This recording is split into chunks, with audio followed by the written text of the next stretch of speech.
have a fan 3 inches from my body as to avoid melting.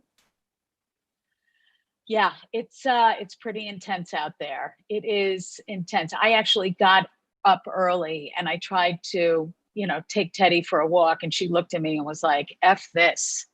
And it's just way, way, way, way, way too hot. Follow-up Way question. too hot. What is early to you? 8-ish.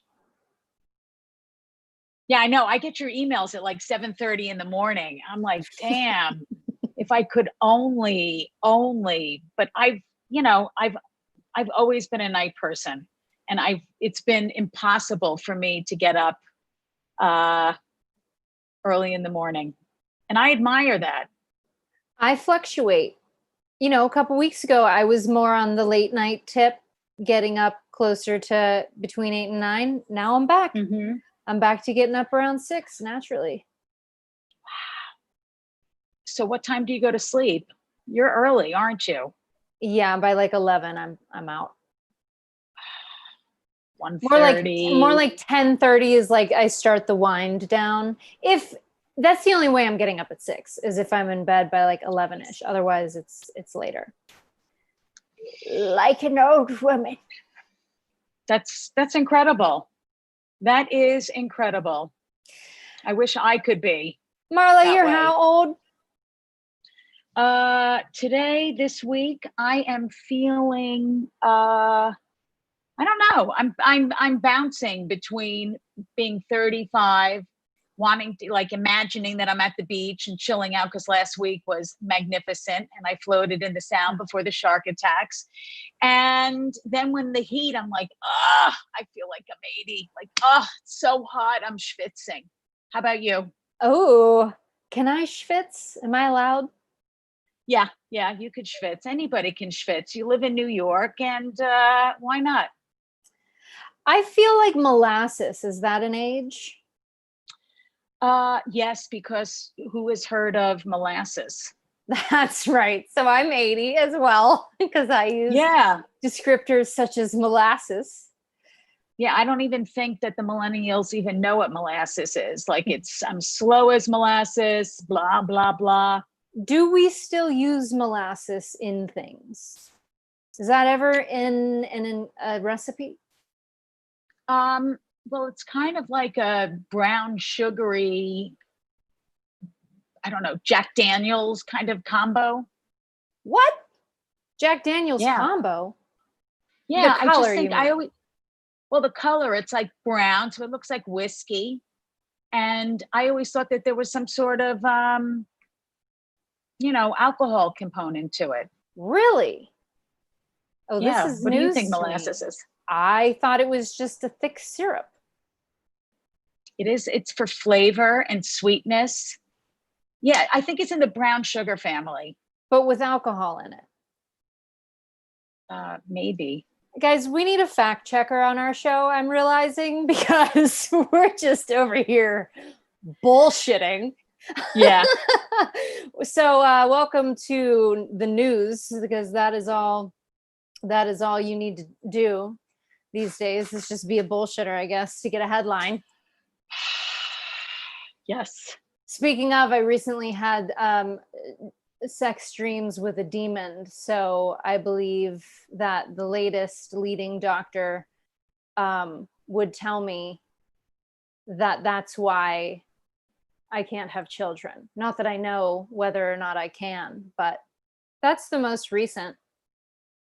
Well, you know what they say when you start getting visited by demons. I think it's either a precursor to things coming, or you're just getting a warning because you're very tuned in. You're very, I say witchy poo in a good way. Like you're Glinda the Good Witch from The Wizard of Oz.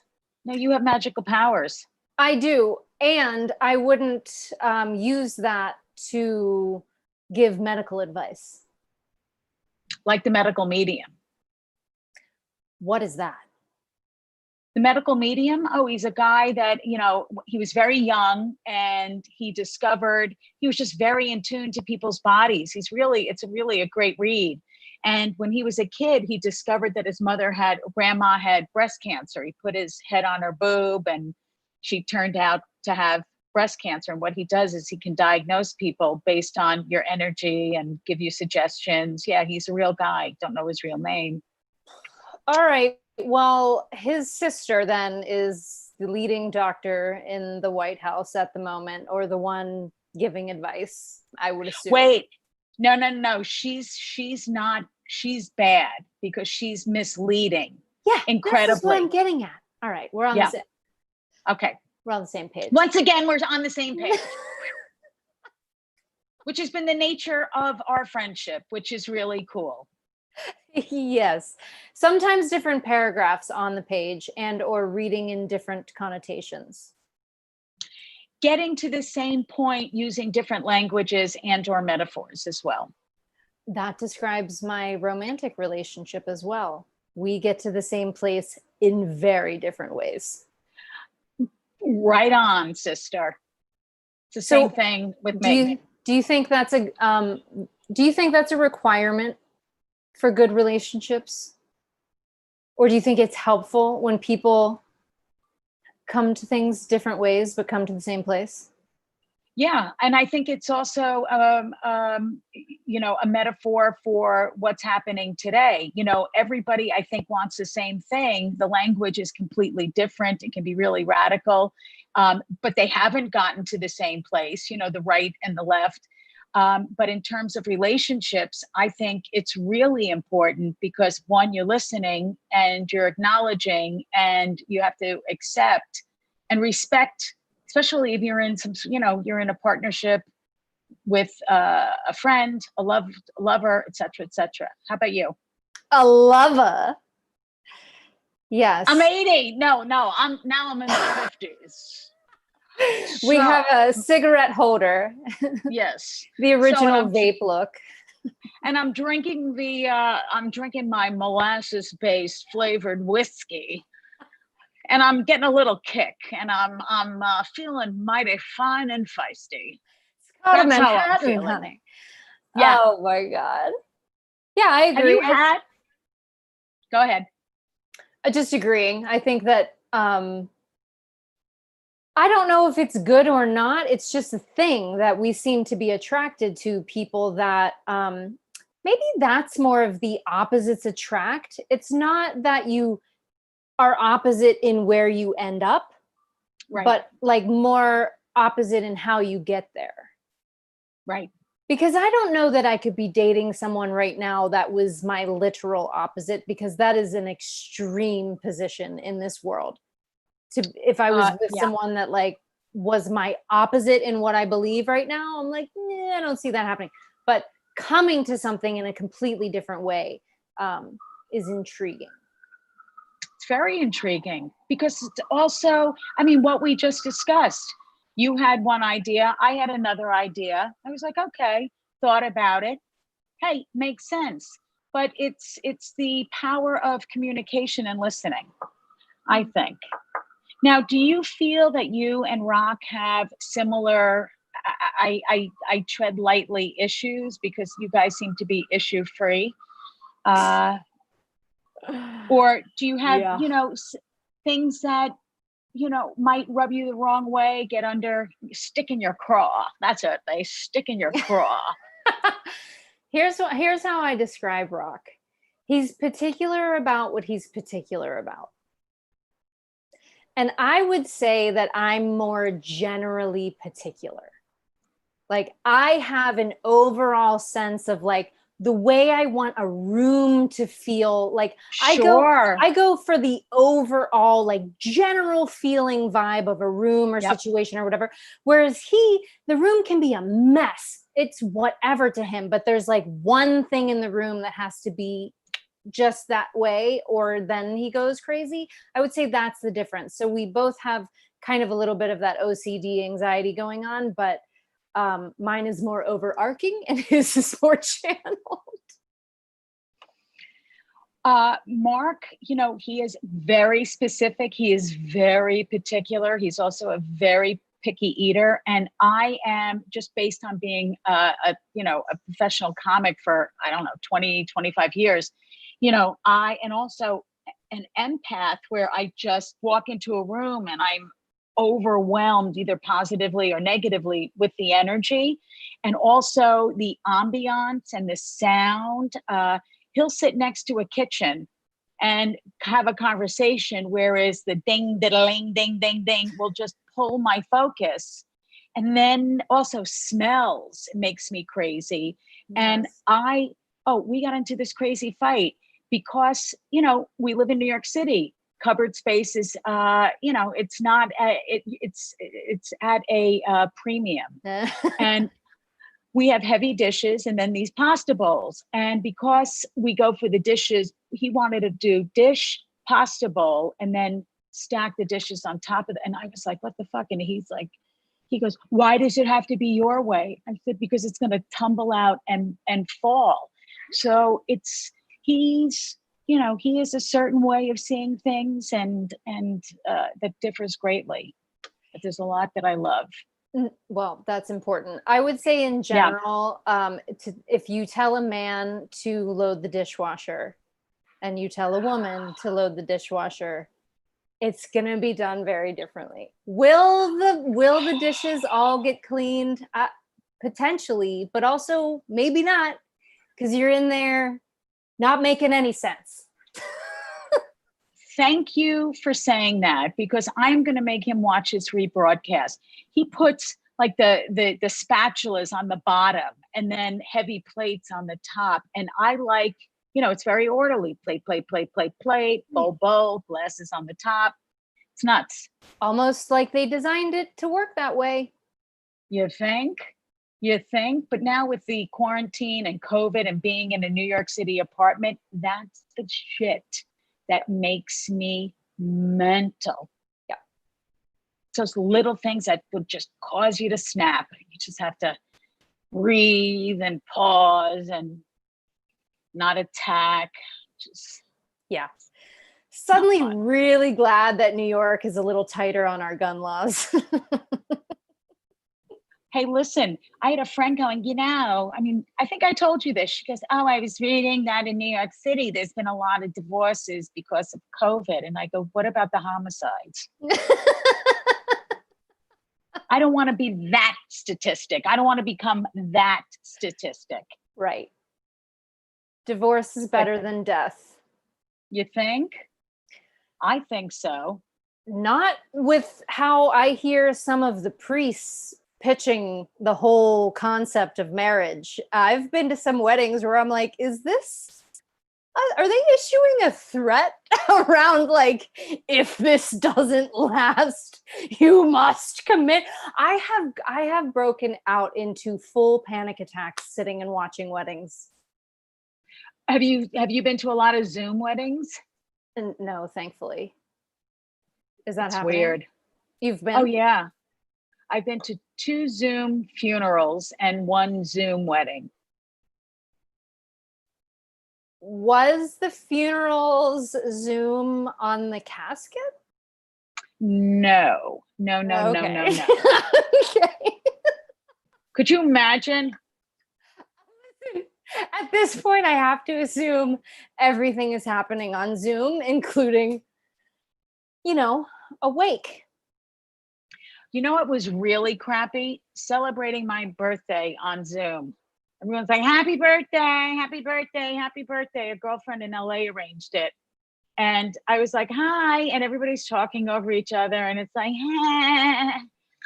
It was a real big bummer. You're lucky. Hopefully, when your birthday rolls around, you won't have to do a Zoom birthday. It's still going to be Zoom. You guys, my birthday's in December. Get comfortable. We're still going to be doing Zoom birthdays in December. You want to know why? Because people are being people.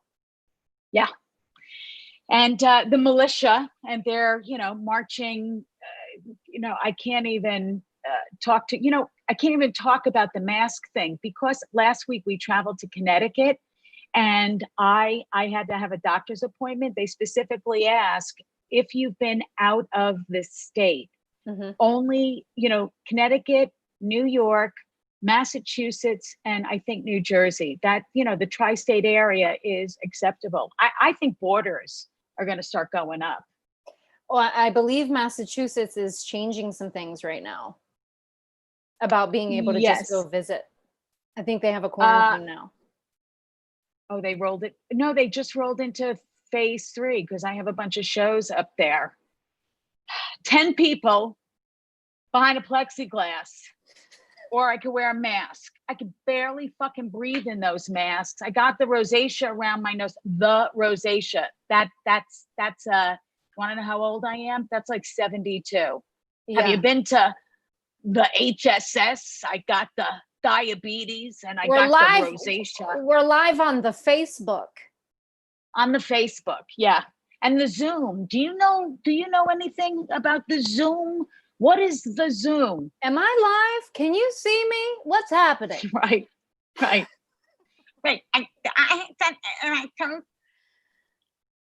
Yeah. Or you just have people like looking at themselves going, is that what I really look like on camera? Yeah, if I'm in a Zoom with a bunch of people, I always put it on speaker view because otherwise I get distracted looking at like what's in her background. Now I'm just looking at people's designs and judging what I'd do with the room if I had that space.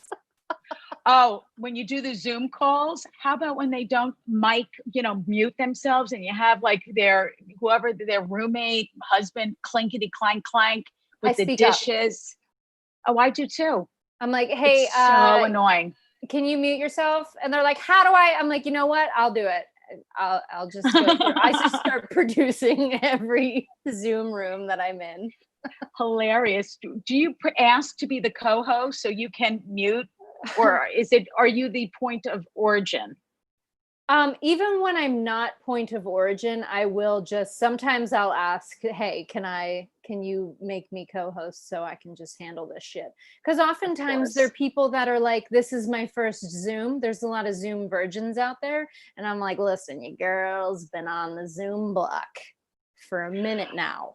Yes. And you have a way, which I've appreciated for the entire time we've been doing, the Ageless Adventures, either our little videos or the lives, is you just rope it in and you handle the tech, which is with a aplomb.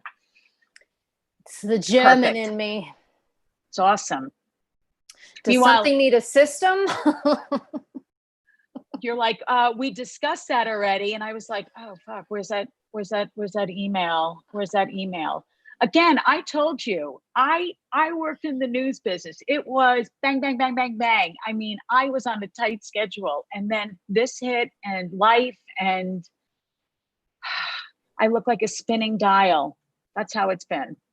All right, let's turn the focus to our favorite spinning dials other than ourselves.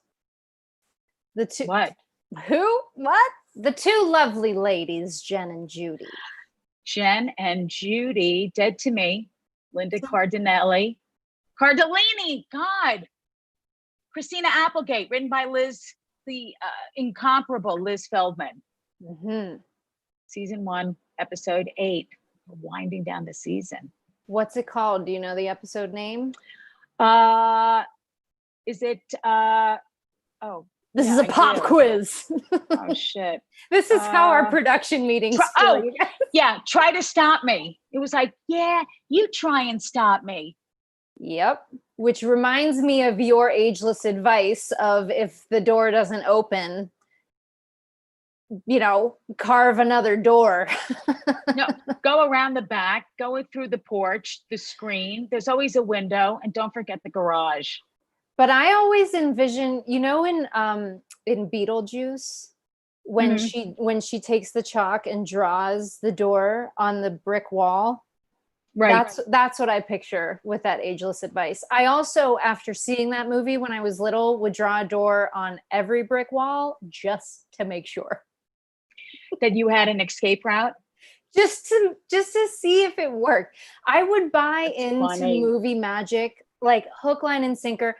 I think I told you after watching Jaws, I was afraid to go to the bathroom. Like any body of water, any little bit of water, I was like, I'm gonna get bit. I'm gonna sit down, and a shark's gonna come through and bite me.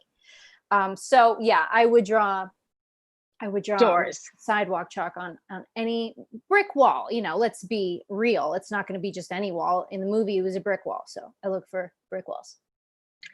You mentioned Jaws. That movie freaked me out. And the next day, I had to take a swim test, a deep water swim test at West Neck Beach in Huntington. And, I was going from like minnow to guppy or however, they categorize the classes. But, I was a swimmer. I love swimming, but I kept on feeling like something remember how she was swimming and she's like, Yeah. oh, and then all of a sudden it was like, bang, she got pulled back and you're like, what was that? And all of a sudden you're like, oh my God, my legs. I think I was bucking back and the instructor was like, do you have Tourette's? Like, what is your problem? Or epilepsy? Are you going into some sort of spasm? It freaked me out. Still freaks me out. Yes, at this point, any camera work that's part above water and part below, it's anxiety immediately. I'm like, I'm being hunted. This is not safe. It is not. I mean, that movie really gave a lot of people a lot of issues around water, I think. Or maybe still does. Yeah, now all the shark attacks. I'm like, oh, great. So should we dovetail back into episode 8? Try and stop me. That's right. So 2 episodes ago, the shitteth was hitteth the fanneth, and it really hasn't stopped since then. So the first question is, are you a Judy or a Jenn in this episode, Marla?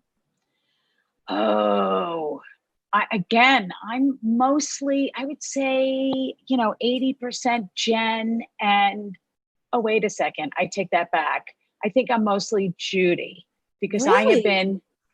I have been in the rinse, wash, repeat cycle, hoping things would change in relationships, ignoring the red flags, all of that. Yeah. Interesting. So how about you? This episode opens with Jenn on her hustle. Like she is on a mission. This whole season, they're looking for the person who killed her husband in a hit and run. We know it's Judy, but Jenn doesn't know that. And she is getting closer in working with the detective that Judy was dating and brought into the mix because the woman needs to get caught. And she's at these people's doors, just banging down. They found the kind of car that did it. And so they're going door to door, finding. And I have felt that, like, I really resonated with that feeling of being so on a mission. Sure. That you really go blind everywhere else. Like, you're not slowing down. And I think Christina Applegate and also the direction of this episode does such a good job of embodying the anxiety she feels. Yeah. And that anxiety you feel when you're about to catch someone and you feel like, you're like, I know you did this and I'm about to catch you. And you feel that sense of like, what happens when the dog catches the car though? Right. Like there is no the car. Yeah. Okay. I'm 80. That's a new one. Okay. No, that's not new at all. You've never heard that? Viewers, can you back me up? Please? Anyway. No, I love the trajectory you're on. So she, I think, has this feeling of obsession, not willing to look anywhere else, and that adrenaline. I was feeling my heart beat in my throat watching her do this, having the meltdown when she realizes that the dude not only wasn't the murderer, but also he's an alcoholic loser who tried to have sex with her when she did not consent for that shit at all. Oh my God, there was a lot going on there. I'm feeling Jenn in this episode. That's my normal MO is, steamrolling, go. It just, I'm on a mission. I definitely have I think that's my normal MO. You Yeah. know, I'm a bull in a china shop. I've always been, you know, I need to get answers, dealing with doctors, just, you know, we were at the hotel and I was like, really? You gave us a room on the deck with with the, you know, the restaurant. So I can get my way and I like that. But also when, you know, just walking into a situation, and Jenn can usually get herself out by her street smarts and guile.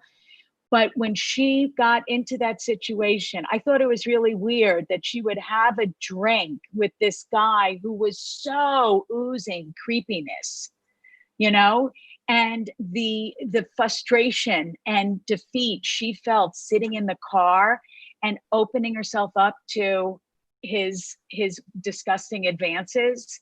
That was, you know, I totally resonated with that. But I have been in situations before I got enlightened and really took responsibility for my actions, where, you know, you're kind of trying to keep ahead of a story that Judy was in, and how she was having a panic attack when they were going through door to door. Yeah. And also, you know, breaking up with somebody who was good for you, as opposed to going back and doing the rinse, wash, repeat cycle of, you know, doing that dysfunctional dance that she does with Steve when she thinks she's pregnant.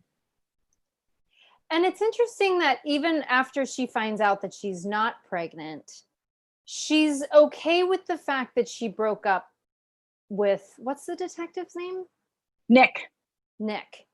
Like, she's okay with that. And I think that there's a lot of ways where she thought she wanted to be that close to danger, but Judy's been dancing with fire now for a couple episodes, and I think it's like getting a little too hot for her. She's like, you know what? Maybe some distance from the detective is actually a good thing.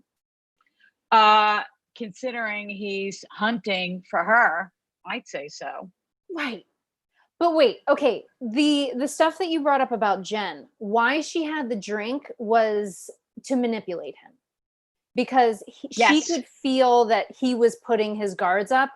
I don't want to show you the garage, da da da. And she goes, okay, I know that if I go full chill vibe with this dude, he'll let me go anywhere I want to go in this house, and I want to go in his garage. So that was when she made that decision, that was her still feeling like she was in control. Right? Sure. She was like, I got this. I'm going to manipulate this dumbass. At the end of this, he's going to end up in cuffs. Like, she just had this whole plan. And I think, again, the direction with, as soon as she got into the car physically, as soon as she was stuck physically in the car, was when she heard him say, I've never driven it. It doesn't have an engine. Right. So she physically gets stuck in this car, and it all slams down on her. She realizes this is not the guy. And then she starts realizing, not only is this not the guy, but now I don't feel confident at all, because this whole plan that I came in here tunnel vision with is not true. I suddenly don't know where I am or how to get out, and I'm stuck. She was physically stuck in the car, and it's like raining down on her in a lot of ways.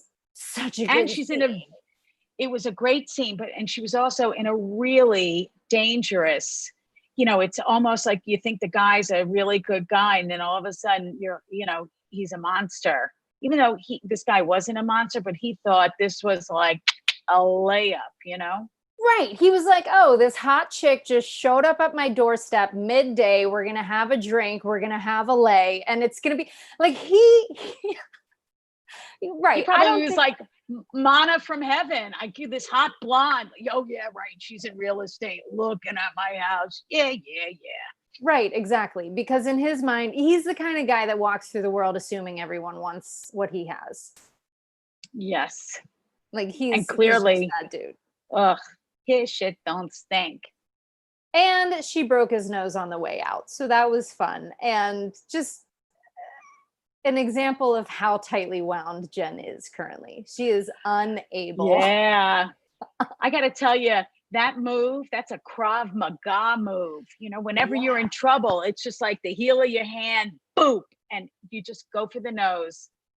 Yeah. It works on sharks too, by the way. I know that. My aunt had to punch a shark in the nose once. Are you serious? She scuba dived a lot. Oh my God. Yeah, so I learned that from someone who punched a shark in the nose.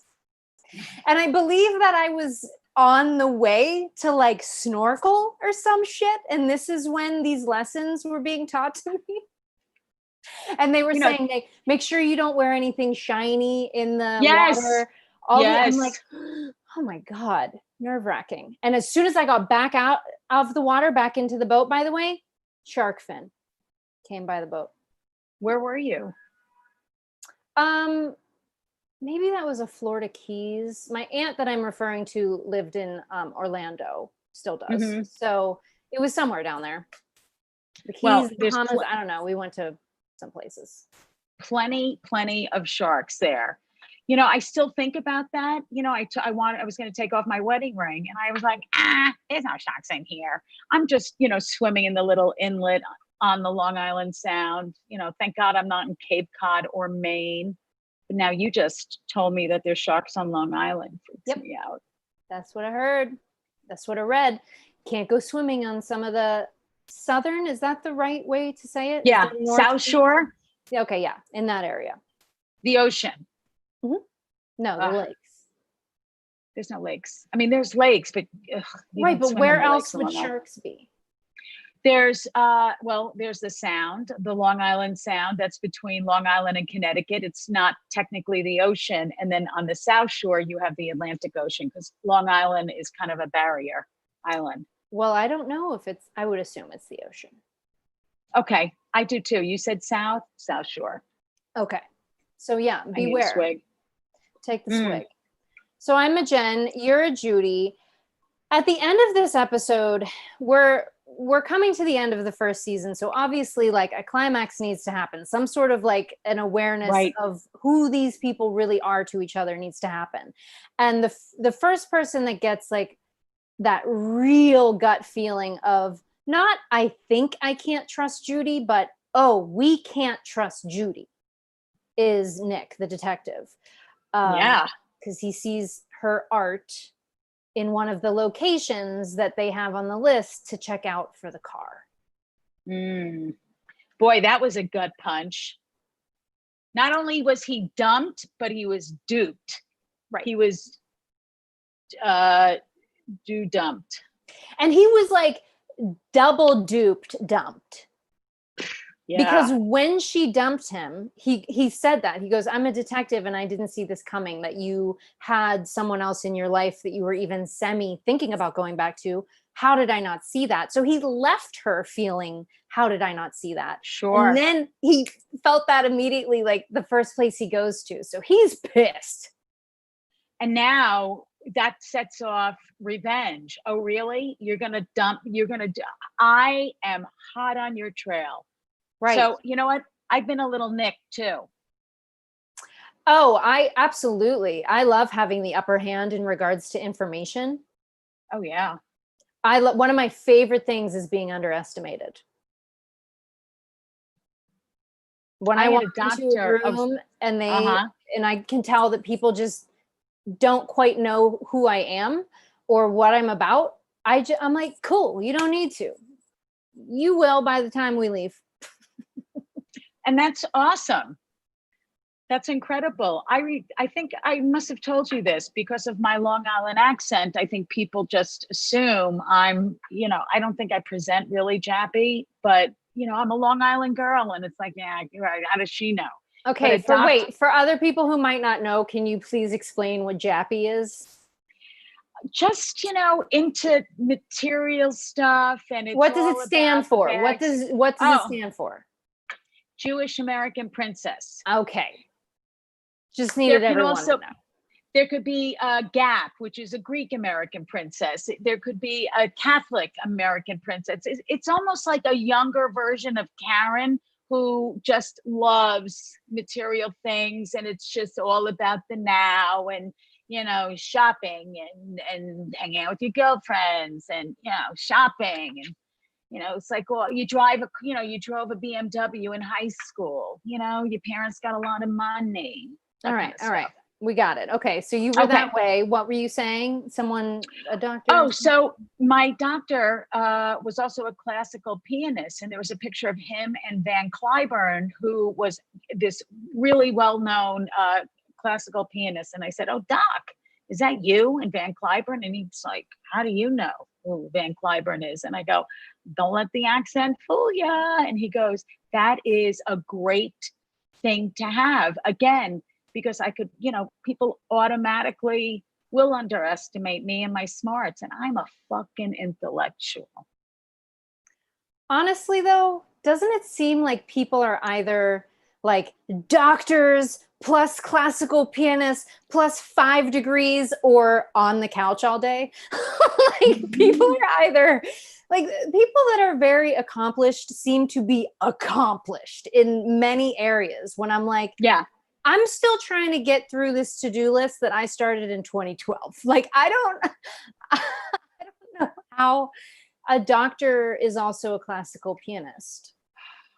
I look at my husband. He wakes up, sits in front of the SAD light, has his coffee, boom, and he like, me, like I said, I used to work on deadlines, and now all of a sudden I'm like, deadlines? Oh my God, I haven't done my taxes yet. How did I miss that? Or it's bizarre. I thought, wasn't there an extension or yeah, we just blew past that. We just blew past the extension, but you had until the extension to file for an extension. Did you do that? No.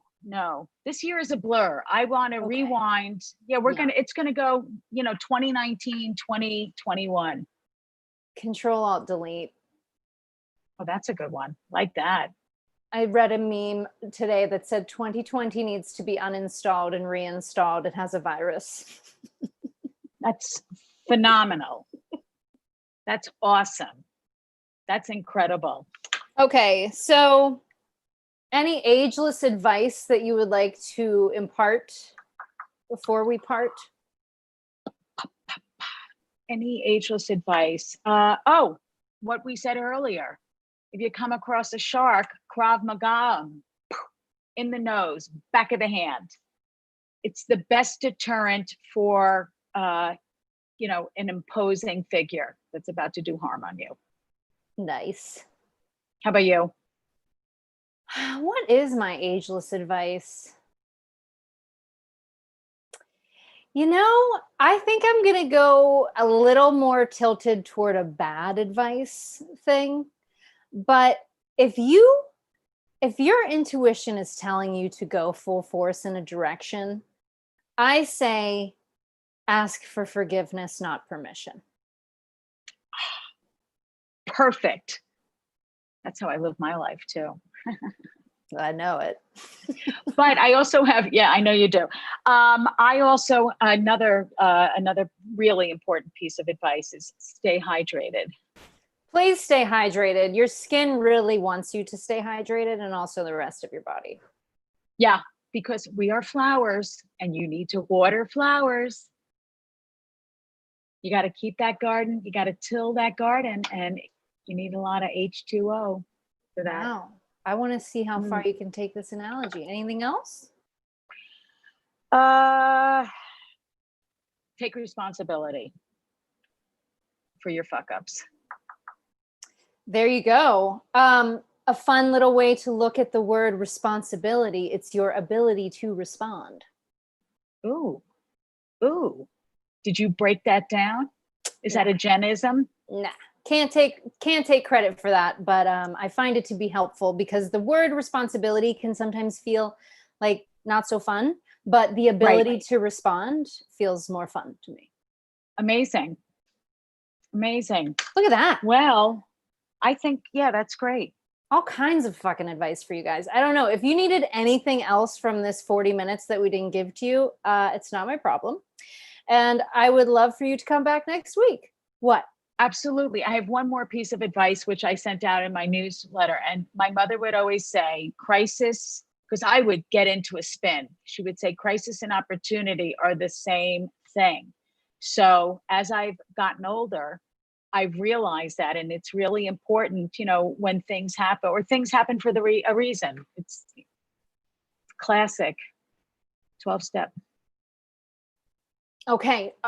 Any other advice? No, that's it. I'm done. Okay. I am done. Subscribe to our YouTube channel. Watch season 1 of our show. It's super cute and we have a lot of fun, and we'll see you guys next week. Bye. Bye.